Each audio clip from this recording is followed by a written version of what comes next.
Hey everyone, welcome to today's live session. If you think eating healthy means giving up indulgent desserts, think again. I have a special guest with us today that has done some really creative things when it comes to healthy desserts. So, we're going to be talking today all about decadent vegan desserts.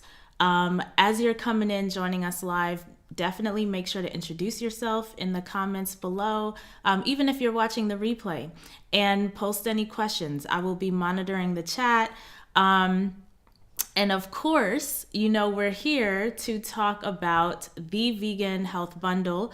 We are down to the final hours of this bundle being available. So we have 1 day, 18 hours left. So you want to make sure you get all of these great resources, these recipes, these tools, there's courses, everything you need to really fortify yourself on this journey, to be consistent, to be empowered, to have all the resources you need to be healthy, and eat clean, improve your metabolic health, right? And it's all 99% off, right? You have all of this great value, over $5,500 worth of resources for $49. So the link for that is in the description to this video. One of the items in here has been created by our special guest that's with us today, Miss Timaree Hagenburger. She's a plant-based nutrition expert, dietitian, and creator of the Foodie Bar Way. She's here to show us that you don't have to sacrifice flavor to enjoy healthier plant-based desserts. Timaree, thank you so much for joining us. Thank you so much for inviting me. I'm thrilled. It's so fun to be able to connect with fellow like-hearted, like-valued people who really want to get the message out that health can be a choice. We can really do so much on our side to help us not only try to maximize our life as far as length of years, but also the quality of life. And that includes food and enjoyment of food. So I'm very excited to be here. Yeah, and it's such a pleasure meeting you, especially knowing your neighbor. That's so cool. Yes. And you have a really cool nice cream recipe book that's in the bundle. I want to ask you about this. But before we go into your resource in particular, I want to know all about how you when I look at your website and all that you're doing, you really try to make plant-based food fun and delicious. You have a community that you're working with. Why are desserts such an exciting part of this journey for you and your community, you think? Well, I think part of it comes back down to the name. So I worked very, very hard to get my credentials, registered dietitian. However, dietitian has the word diet in it, and diet does not conjure up the feelings of indulgence and enjoyment. And no, it is temporary and it is torture. And I didn't want that ever to be the focus of people's food choices, because life is too short, but it's also too long. It's way too long to be unhappy. So thinking about how could you make something that tastes good, that actually makes your body healthier. And so from the very beginning of even coming up with a tagline years and years and years ago for my business, The Nutrition Professor, it was love the food that loves you back. And I really committed to that as a college professor and as a dietitian, helping people really explore foods in a different way that tickled their taste buds, but also protected their body. Because I have mentioned this several times in different situations lately, that people who are healthy have so many wishes and so many dreams, and people who are unhealthy typically have one big one: to be healthy. And we don't have a back button. My students would like, can I have a back button? Because I want to undo those decisions, especially my students who are older, who found themselves with blood pressure creeping up and blood sugars creeping up and their cholesterol out of whack and their liver starting to become a fatty, taken over with fat. And that all just slowly kind of creeps in and steals joy. Because then you end up feeling like you forget how good you could feel. But then people drastically, okay, that's it. I'm going on a diet. No more pleasure. And it's like, well, wait, that's not sustainable. It's not sustainable at all. So how can we enjoy the desserts in life? And that goes, I feel like, way beyond just recipes. So I'd love to talk about that. But the desserts in life, and some of those you do enjoy with a spoon or a fork. But how do we do that? And how do we retrain our taste buds? Because they really do get used to eating food that is just more of a habitual piece. So I'll ask you a question about dessert. So growing up, what was a favorite dessert for you? Oh yes, that's easy. Uh, so I come from a Caribbean background, right? My parents are Okay. Jamaican, and I'm from Queens, New York. So we have a Caribbean grocery store, and rum and raisin and great nut ice cream. Those are my two faves. Okay. Okay. So rum and raisin, I get. What's the second one? Tell me a Great little bit nut. about that. Yeah, great nut. So Grape it's nuts. it's So what's ice this? cream. I forget, like, the flavor is more than vanilla. They add some different stuff, Okay. and there's like little nuts crushed up in it. Mm, Yes. okay. Texture, flavor on 10. Texture. Yeah. Yay. Yay. So what I often, and this also comes up when people talk about cheese, because most of the time, like when you described that ice cream, the idea was the flavor, but also, like you said, the texture, like that whole sensual sensory experience. So what's interesting from the recipe creation side, you were kind of asking about that, is what are the points you want to hit? So if you want to hit creamy, you can get to creamy in a variety of ways. It doesn't have to be the traditional egg yolk, heavy cream, that's one way to get to creamy in ice cream, but there are other ways too. And we also, when you mentioned the texture, so you can play with that on top. So you talked about crushing, the nuts crushed in. So you're looking for pieces. You're looking for that party in your mouth. And whether I do salads or dessert, I want the fireworks of textures and flavors in my mouth. So I'm always thinking about that. So a topping for an ice cream could be, I have one that's a heartbeats ice cream, which is chocolate and cherry, and taking cherry and chopping it up and freezing it so that there's a little bit more texture, but not having it blended in, just having it on top and little bites. And it's so interesting how those little pieces can be little pops in your mouth. And so it's fun. Mulberries are another ingredient where a lot of people underestimate, because granola is great, and I have a granola recipe in the Foodie Bar Way as well as in the ice cream book. But it can be heavy in calories sometimes, but mulberries have a really interesting texture that can simulate kind of almost like a nut, with especially if you put it onto an ice cream. So the possibilities are really endless if you open up your mind and think, okay, what am I going for? I want crunch. How can I get there in a creative way rather than sprinkles and kind of some of the standard dessert fare. Same thing with dressings. In my book I talk about dressings. You can get creamy. There's a lot of different ways you can get to creamy that you may not even think. Raw zucchini in a dressing And you think, how's that possible? But it is. So, Yeah. Yeah.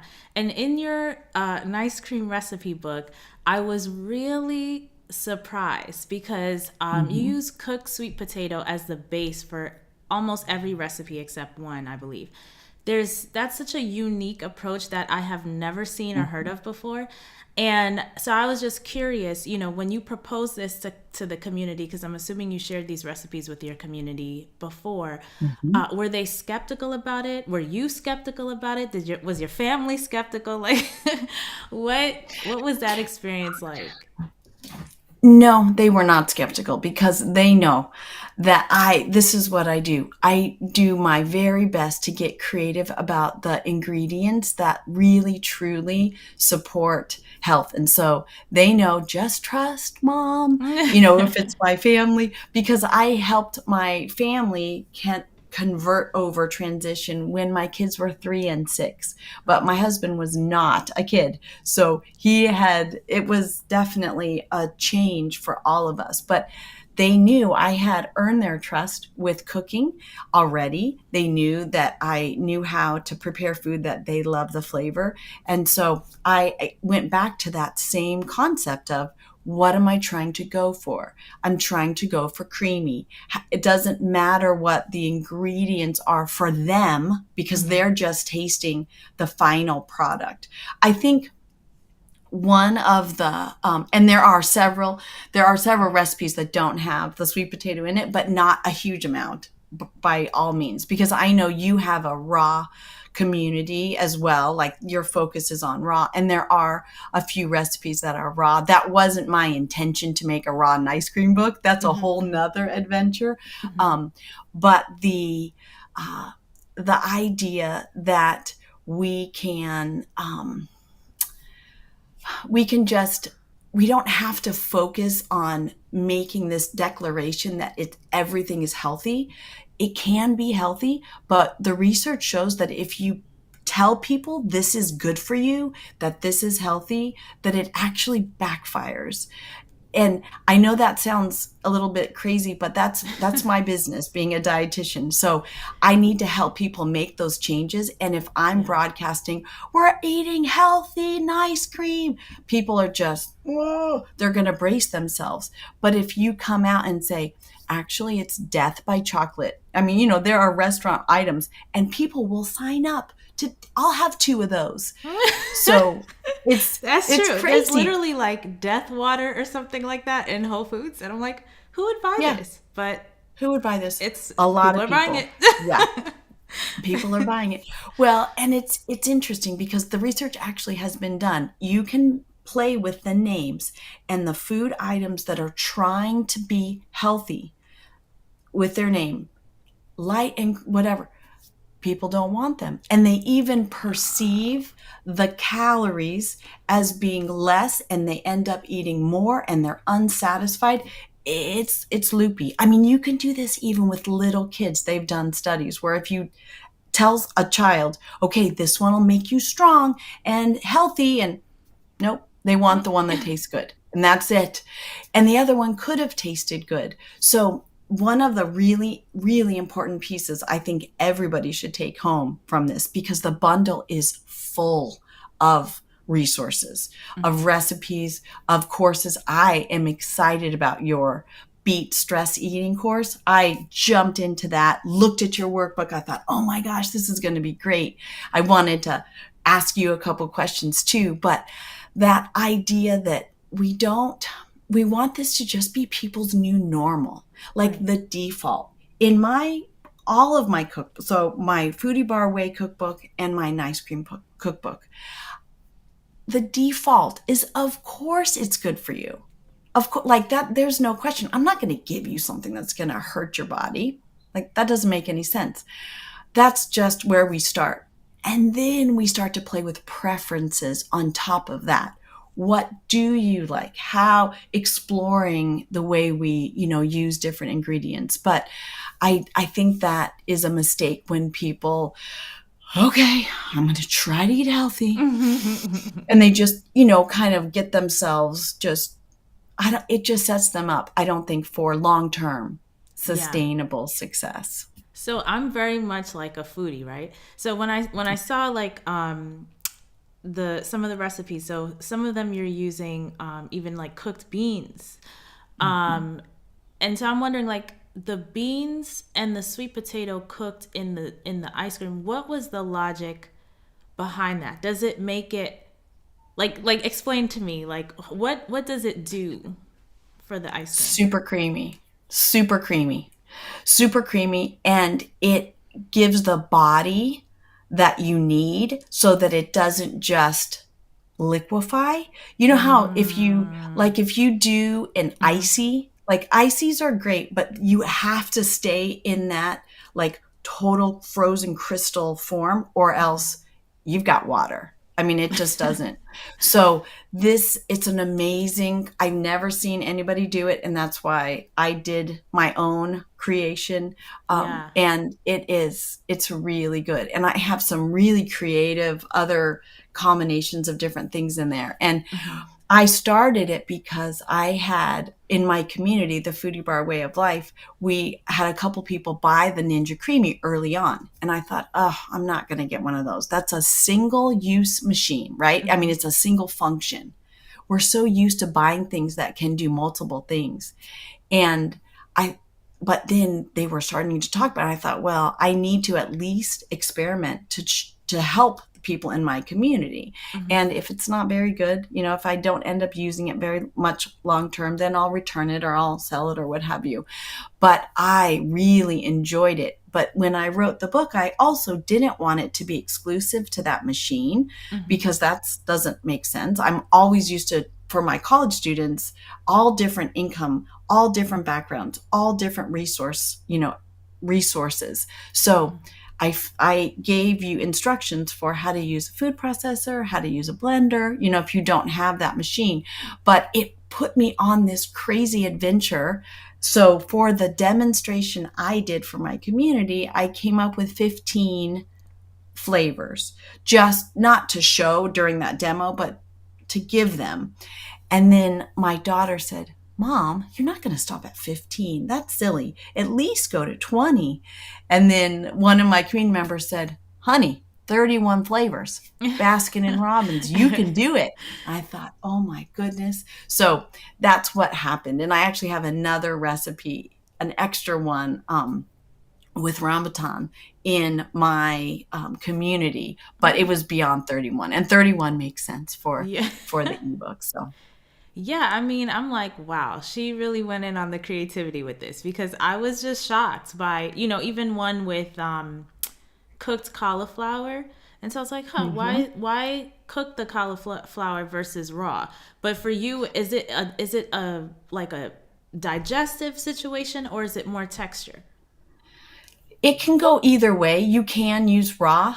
For this, it was more of a texture, but yes. And Mm-hmm. that's what I want people to do. I really want this to be an invitation to play. Mm-hmm. So I use a lot of raw foods. I use a lot of raw food in my diet. It's probably, I would say 80%, 70 to 80 at least, because I know the value of that Mm-hmm. and I love it. I mean, I enjoy the hydration piece. I just enjoy it in general. There's so much of a diversity of nutrient absorption, and you can't have everything cooked. You miss out. You miss Mm-hmm. out on nutrients. You miss out on and the experience. Like you said, you're a foodie. I'm a foodie. I'm an eater. I want Mm-hmm. to eat. And what happens when you cook a food? It shrinks. And Mm-hmm. so you really get less bites. So I would much rather eat my greens raw in a salad than cooked on a plate that it has now shrunk by thousands of a percent, it seems like, because you end Mm-hmm. up with a couple forkfuls and you miss out on the live plant as well. So I want it to be accessible to people who Mm-hmm. are a bit nervous maybe about exploring with some of those ingredients, but it is absolutely, like I said, an invitation to experiment. Make it with raw cauliflower. I mean, obviously Do not make it with raw beans. We don't do that. Right. If you're gonna do, you want to have your beans cooked. But Yeah. that idea, and not even that, just explore, just to have you open your mind to the possibilities. That's what I'm all about.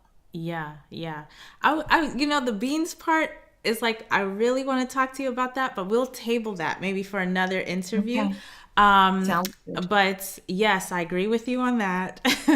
And Ross Sheffian is joining us. Hey, Ross Sheffian, thank you for saying hi in the chat. And the rest of you joining us live, thank you so much for joining us live. Definitely make sure you post any questions you have. For I Timaree, yeah, while we have her here, you can just post it in the comments below.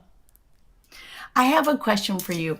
I Yeah. wanted, especially thinking about your resource that Hmm. you provided for the bundle. Hmm. So the beet stress eating course, Hmm. right? Hmm. That's huge. And desserts are often, you've heard that stressed spelled backwards, Right. right? Yeah. So that is, it's very interesting that you and I are together talking about desserts. Hmm. So I would love to just spend a few minutes engaging with you about non-food desserts, Yes. because I'm a holistic like I when I taught my college classes, whenever I teach, it's about the whole person. It's not just about nutrition, because it's so inner. I mean, we are one person. So I really think people don't have enough dessert in their life, Hmm. on by the way of pleasure, and taking really good care of themselves and indulging in what we have termed in our community exquisite self-care. Mm. And that's not getting your fingernails painted, which I Yeah. never do because I'm always in the kitchen. um, but what are your thoughts about that when I say that? Yes, actually, so I first got certified as an integrative nutrition coach, and the foundational premise is there's primary food and secondary food. And secondary food is what we're talking about, the actual food you put in your mouth, right? But primary are the foods that fill you up on an energetic level where sometimes you even forget to eat because you're so full. And that's having a fulfilling career, a Mhm. physical activity, a spiritual practice, and harmonious relationships, right? And when you have these things, it does make it easier to eat clean and eat healthfully, right? It's when that stress comes in and like something, the Right, wheel is kind of thrown off that now right, we're looking to food to fill the void, because food is just information for ourselves, right? And so it should right. be enough to tell people, hey, if you're trying to be in remission of from type 2 diabetes or obesity or whatever else kind of chronic disease, just eat these foods. It should be easy for people to follow through, but it's not, because those primary foods, there's something amiss there. For sure. So, what are some of the strategies you have shared with people to really bring them back to nourishing themselves with that primary level? What are Hmm. some, like, really, what actionable suggestions? Yeah, well, typically, we start with interoceptive awareness, right? So, actually being in tune with the body and having an awareness as to if you are having unhealthy eating behavior that's not serving you, what is really behind that? What's really going on? First, you have to start with the awareness. So, in the Beat Stress Eating course, we start first with the fears that folks have, because it's specifically geared towards people who they know they want to eat plant based, whole food vegan, high raw vegan, whatever it may be for them. But they struggle with consistency. And so there's some fears that come up around that, which is really a mindset. There's a lot of mindset shifts, especially Yeah. since we are a minority group in this country. The majority are eating themselves to death and destruction. And so we are actually stepping up into leadership, whether we know it, whether we want to or not. because We are. we are not eating and operating like everyone else, because if you do that, you will end up with chronic disease. It will be harder for your body to heal, right? And so once you make a decision to step into this, right, you have your reason why, that big why. Then the follow through, you need to kind of shift some things about how you're thinking about things, how you're thinking about yourself, how you step out as a model, the model you are for your family, for your community, you know. And so there's a lot, you know, that goes into it. So in the course, I start with the mindset piece, but then I go into the neuroscience behind unhealthy eating, and that whole addiction process, and how to kind of extricate ourselves from that. But a lot of it has to do with, you know, once you've already addressed not being hungry, right? So we want to make sure we Right. get in all the nutrients we need, right? Or else your body's going to be screaming for more. There's some emotional, psychological, and spiritual deficits that could be at play that is causing us, you know, to go for the unhealthy food. But I wanted to, and I know you have probably some other questions for me, Timaree, but since we're on this vein again, because something I recently discovered, like even as a vegan eater, right? So I have been eating basically high raw since 2008, right? Mm-hmm. And I used to say all the time, So Delicious is one of my favorite, you know, ice creams, man, that the ice cream is so good. I would work for that company. It's so good, right? And then I discovered that there's oil in the ice cream. I'm like, why would they put oil in the ice cream? I expected sugar, you know, but Right. like Right. oil, you know? So when I look at your recipes, right, which are oil free, you know, Correct. and you're talking Correct. about texture, and you're doing all of these things that I have never even heard of before, like sweet potato cooked and beans cooked to make ice cream, you know, it's it's very different, and I'm really curious to try. I'm really curious and intrigued, because now I'm like, Mhm. well, how does this compare? Because clearly this company, they're putting oil in the ice cream for a reason, and I'm assuming it's the texture, Mhm. and you know, so Mhm. like how does, you know, this compare? I would love to ask you, like, what are your favorite ingredients for making decadent desserts, like the desserts that just pop, that make people like completely forget they're eating something healthy? Um, that's an interesting question because while I do want the person to absolutely love the experience of eating, I'm not going for death by dessert. I mean, it's some of the I some of the foods that many of the foods that we have that we've seen come into our marketplace in the last 20, probably 25 years have been increasingly trying to get right next to that bliss point, Mm-hmm. actually delve into it so that it's almost too sweet. It's almost too salty. It's almost too fatty, but not quite for many people's palate who are adjusting to it. So I think you hear the term hyperpalatability. Mm-hmm. So these scientists working for these companies are literally with chemicals and processes, in huge warehouses and science labs, trying to hit these points in people's sensory experience. So it's sometimes I find it a bit frustrating to have the comparison be something that is almost, um, I don't know how, I mean, the only way I can think of it is science experiment. You're not using a food in its whole form when you're extracting, let's say, coconut oil, right? Mm-hmm. So Mm-hmm. coconut oil is used a lot in the nice cream, cheeses, the plant-based cheeses, because of the saturated fat.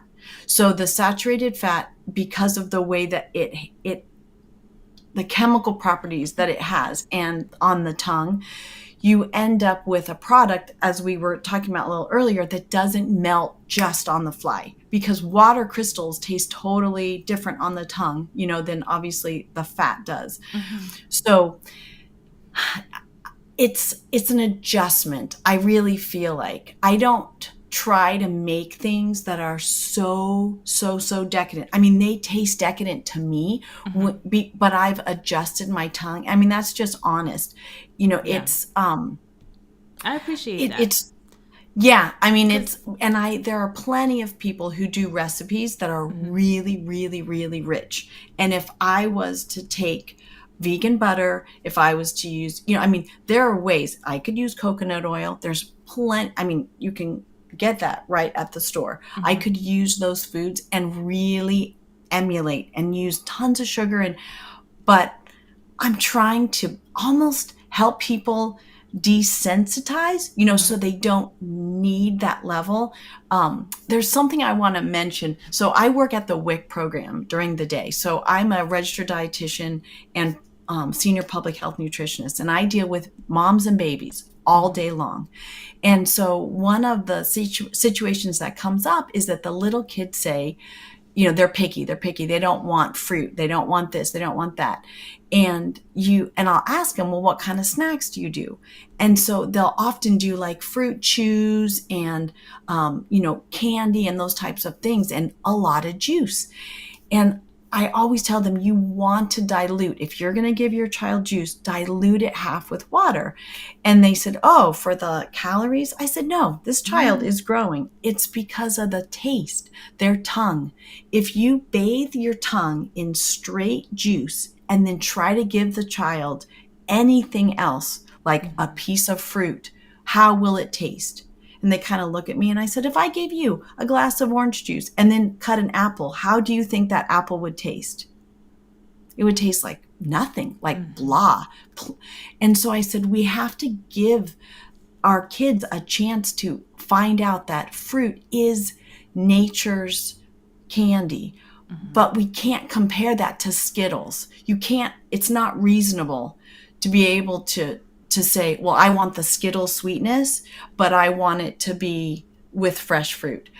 You and I know we've had pieces of fruit that are so decadent that you have to sit down because they're just that good. yeah, I've had watermelon. You get into a watermelon sometimes, and you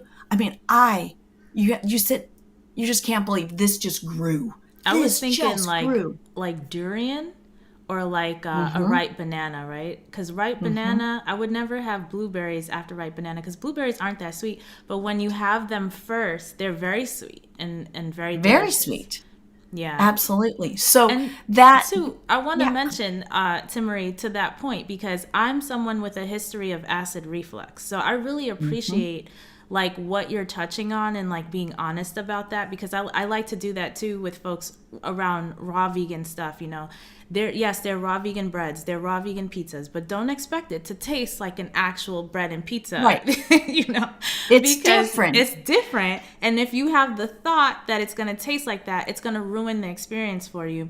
And I appreciate you putting this together and really thinking intentionally about the texture piece.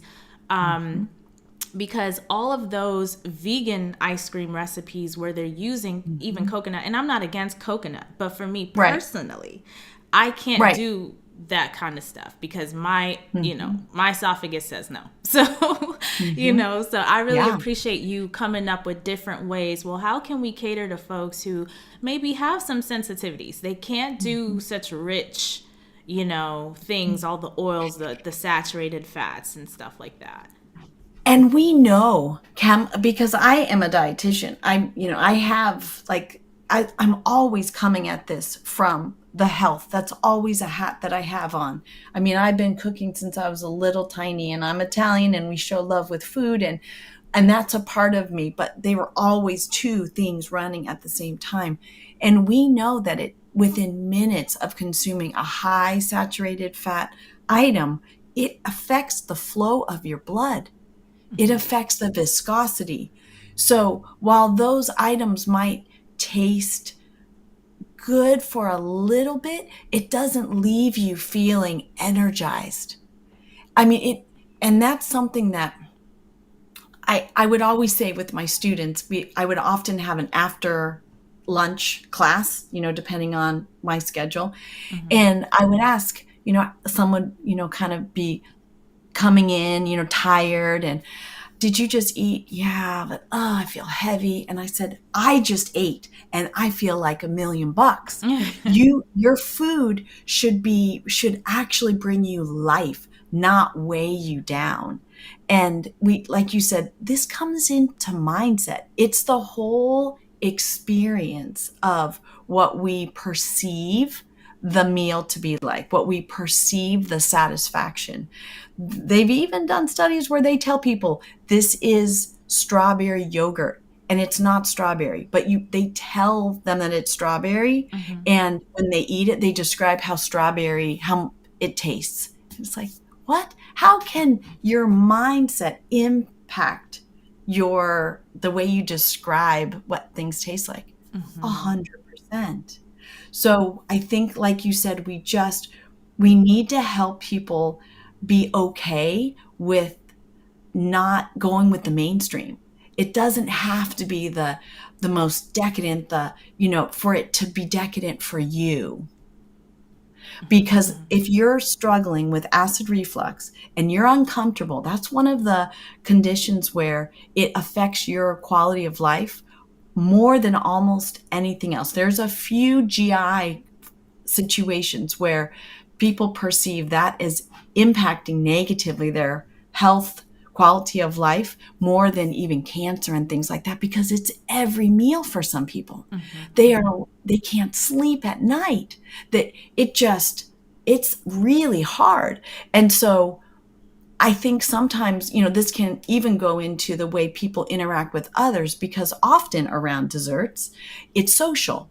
Come and go out to dinner and have a really decadent dessert with me, or what have you. And people feel pressure about, oh, I can't have that. I'm on a diet. And so if we take away that social pressure and bring the focus back to the person and say, I am so excited to spend time with you today. That's my treat. And if you like to indulge in something, that's wonderful. It just doesn't agree with me because I end up feeling sick for the whole night.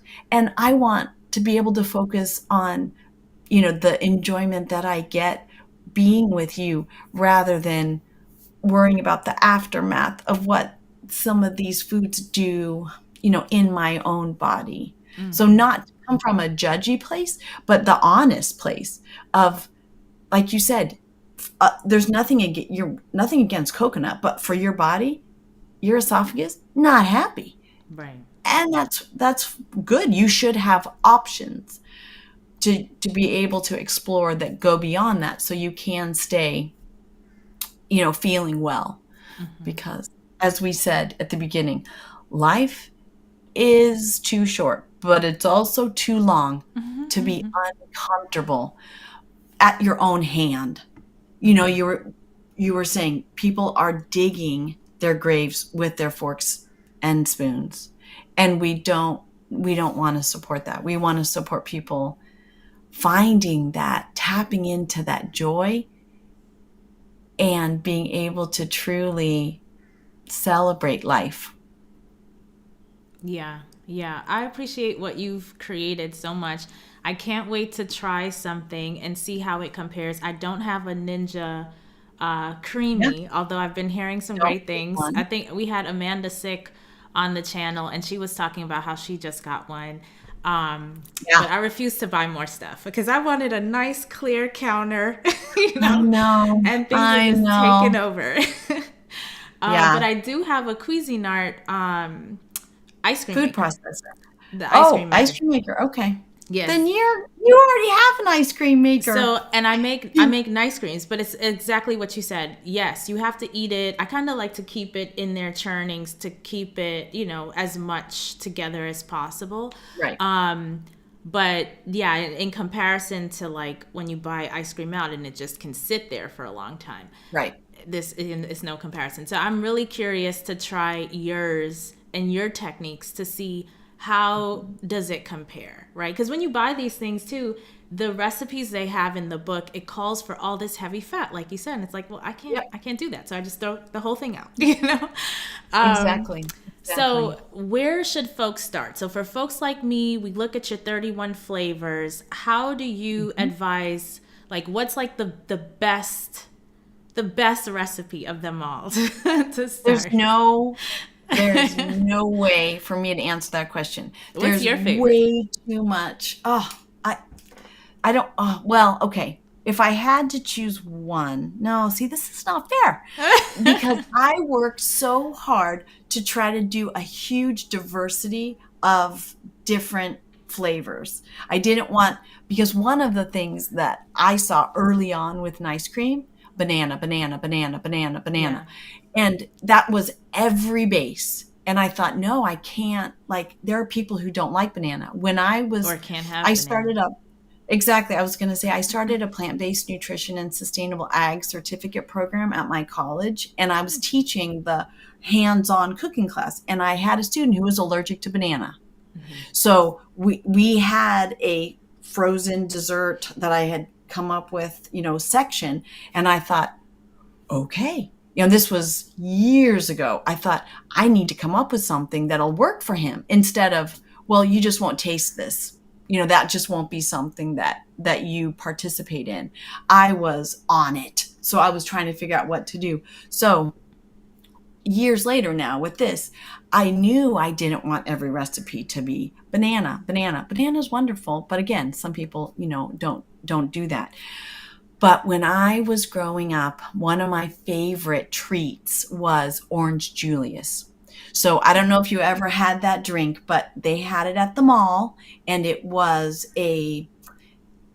as thick as a milkshake, but it was kind of somewhere between a milkshake and a smoothie because we didn't have smoothie places. I mean, it was basically milkshake or, bust or juice. It was like somewhere in between.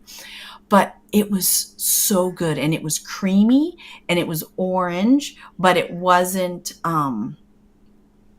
I don't know, it was just a special flavor. But if you've ever had one, you know what that flavor is. And so I came up with orange jealous instead of orange Julius, orange jealous. And so that's one that's close to my heart, but every time I look through the list, I love mint chip. I mean, there's a lot. The apple pie, like Dutchish apple pie.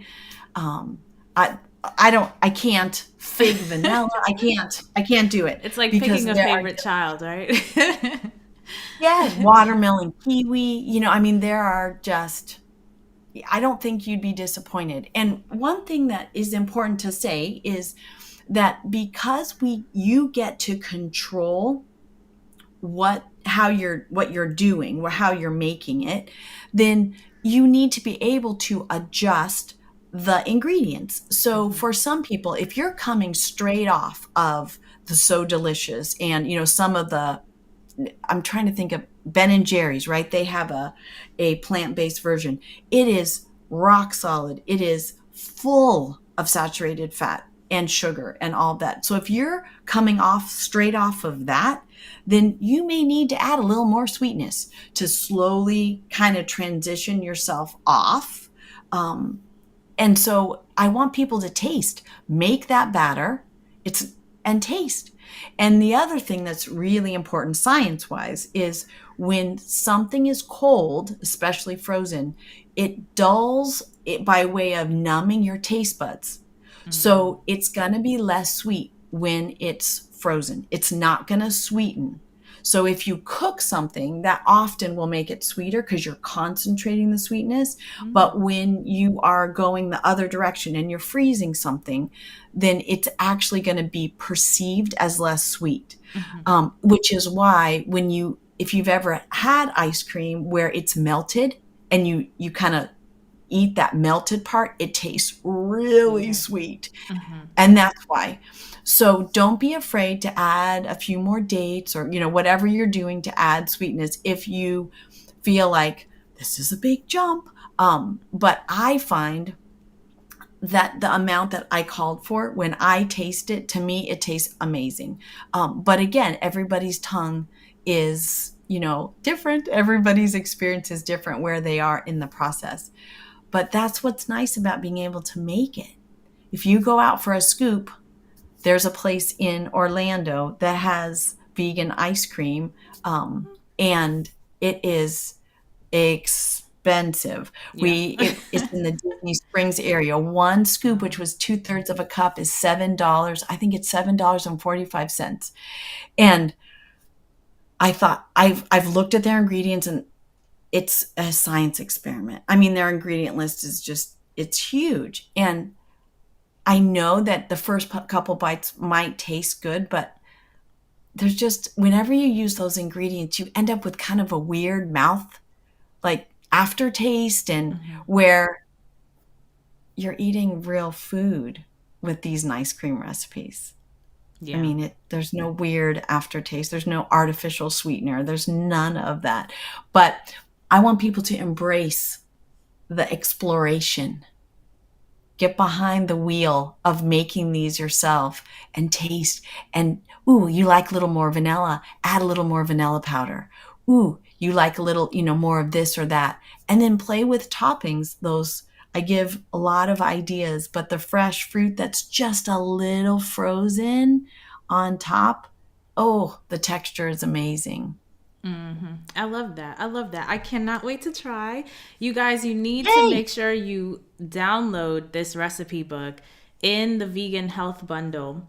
Make sure you get your hands on it along with all of these other really cool resources. And if you start with desserts, that's okay. No judgment. I mean, a lot of Oh people my gosh, start with yes. desserts when they're making a healthy change.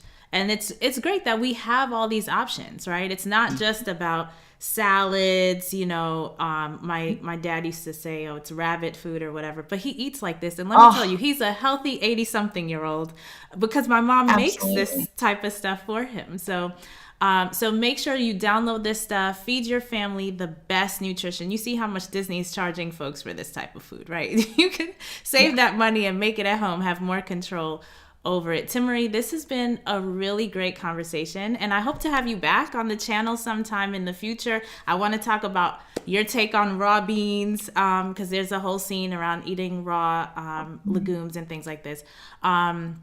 So hopefully we'll have you back to talk about that. Absolutely.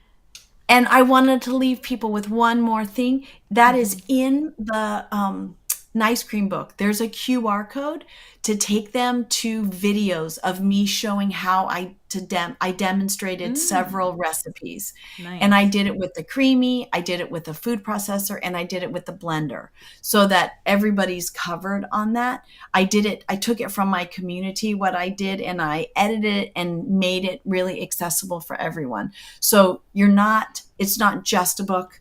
And then you can always connect with me on my website, thenutritionprofessor.com. But we both really appreciate your support for the bundle. It's important to be able to show your support and then get these wonderful resources that will help you stay on the path of achieving and just maintaining wellness as you go forward.